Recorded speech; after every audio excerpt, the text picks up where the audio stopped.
Halo, hari ini saya akan menjelaskan merasionalkan bentuk akar. Sebelum itu, perkenalkan nama saya Arnold Yosef Geraluseran dari kelas 10 MIPA 8 nomor absen 2. Kita langsung saja ke syarat-syarat merasionalkan bentuk akar. Sebelum kita ke cara merasionalkan bentuk akar, kita ketahui syarat-syaratnya terlebih dahulu. 1. Tidak memuat faktor yang pangkatnya lebih dari 1.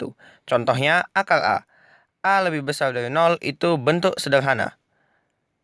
Akar A pangkat 3 dan akar A pangkat 6, A lebih besar dari 0 itu bukan bentuk sederhana. 2. Tidak ada bentuk akar pada penyebut. Contohnya, akar A per A itu adalah bentuk sederhana. Dan A per akar A itu bukan bentuk sederhana. 3. Tidak mengandung pecahan. Contohnya, akar 7 per 2 itu adalah bentuk sederhana. Dan akar 7 per 3 itu bukan bentuk sederhana. Ketiga syarat itu merupakan suatu ketentuan yang menyebutkan apakah suatu bentuk akar itu sudah rasional ataupun tidak. Jadi, kita harus tahu betul ketika ada suatu soal apakah bentuk akar itu sudah paling sederhana atau rasional ataupun tidak. Kita langsung saja ke merasionalkan bentuk akar.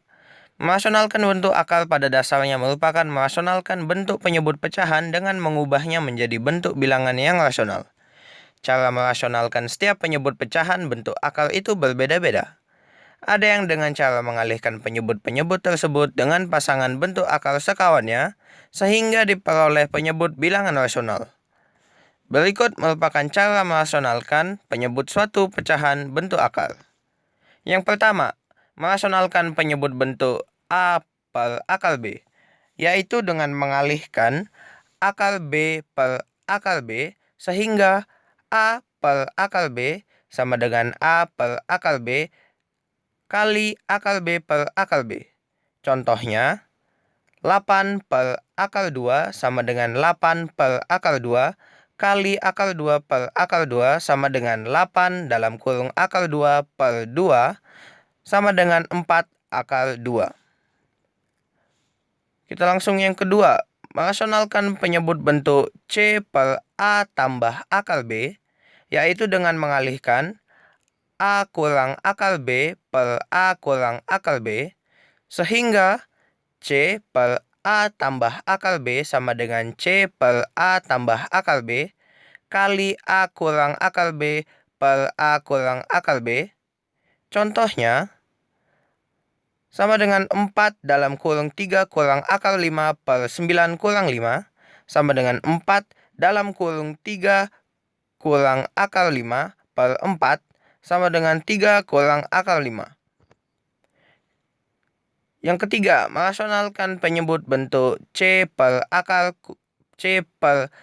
kurang akar B, yaitu dengan mengalihkan A tambah akar B per A tambah akar B, sehingga C per A kurang akar B sama dengan C per A kurang akar B, kali A tambah akar B per A tambah akar B.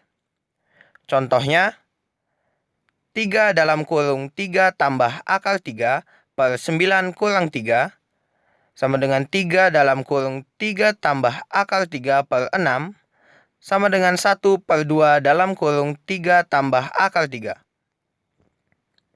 Yang keempat, merasionalkan penyebut bentuk C per akar B tambah akar D, yaitu dengan mengalihkan akar B kurang akar D per akar B kurang akar D, sehingga C per akar B tambah akar D sama dengan C per akar B tambah akar D kali akar B kurang akar D per akar B kurang akar D.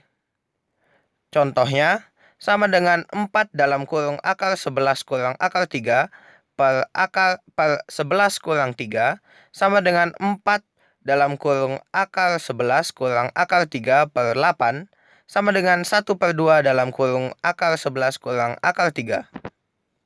Yang kelima, merasionalkan penyebut bentuk C per akar B kurang akar D, yaitu dengan mengalihkan akar B tambah akar D per akar B tambah akar D. Sehingga C per akar B kurang akar D sama dengan C per akar B kurang akar D kali akar B tambah akar D per akar B tambah akar D. Contohnya, sama dengan 2 dalam kurung akar 6 tambah akar 3 per 6 per 6 kurang 3 sama dengan 2 dalam kurung akar 6 tambah akar 3 per 3 sama dengan 2 per 3 dalam kurung akar 6 tambah akar 3. Ya, ini untuk latihan soal untuk teman-teman. Ya, sekian dari presentasi saya. Maafkan jika ada kata-kata yang salah. Terima kasih.